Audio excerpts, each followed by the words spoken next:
After all the family turmoil, everyone thought Ny's life would be peaceful.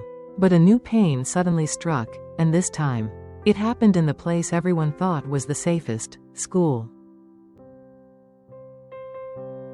One afternoon, when Diep came to pick Nhi up, she noticed that the girl was very strange. Nhi was silent, hugging her bag tightly, avoiding looking into her mother's eyes.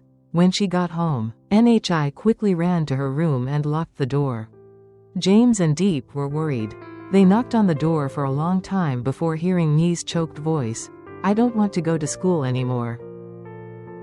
Diep was shocked. After a while of coaxing, Nhi told the truth. In the past few days, some classmates teased her as an abandoned child, saying that she was only adopted because her adoptive parents wanted to be famous. One day, they even hid Ny's school bag, leaving her crying alone in the schoolyard.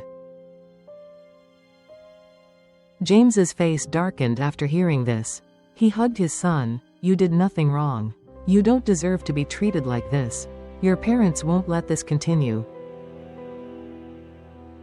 The next day, James and Diep went to see their homeroom teacher.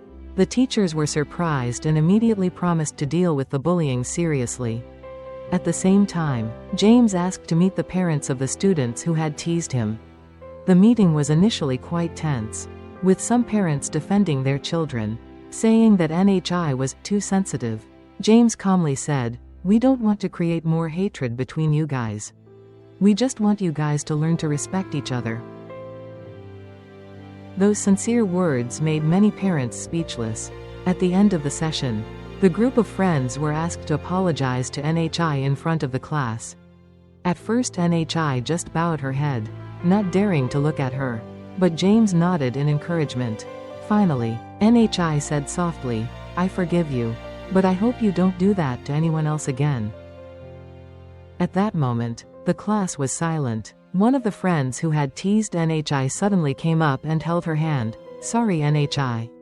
We won't do that again." From that day on, the atmosphere in the class became more pleasant. Some friends even took the initiative to invite Nhi to play with them.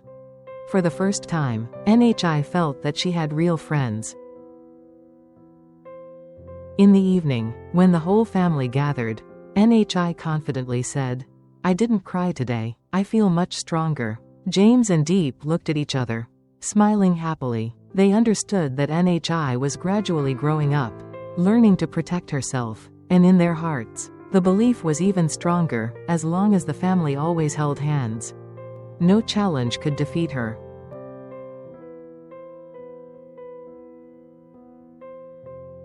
A while later, while the family was watching a movie, the doorbell rang. James went to open the door, but there was no one outside the gate, only a black envelope on the ground.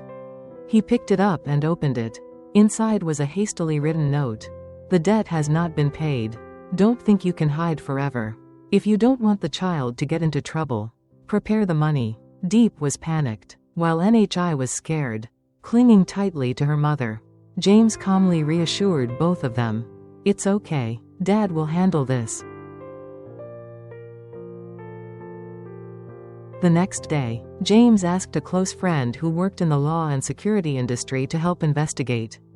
They discovered that the sender was one of Ny's parents' former creditors, someone who had tried to collect the debt many times but failed. While James was busy investigating, Nhi started having nightmares. Every night she dreamed that someone was dragging her away.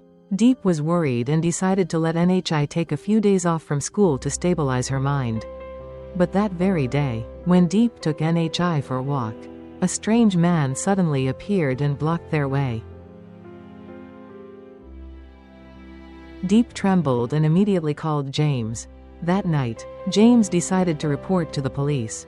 A plan was drawn up to catch the blackmailer. They prepared a fake suitcase and arranged to deliver the money at a public place.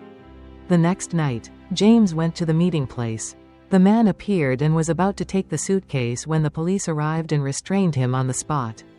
After investigating, they discovered that he had not only blackmailed James's family, but was also involved in many other debt collection cases.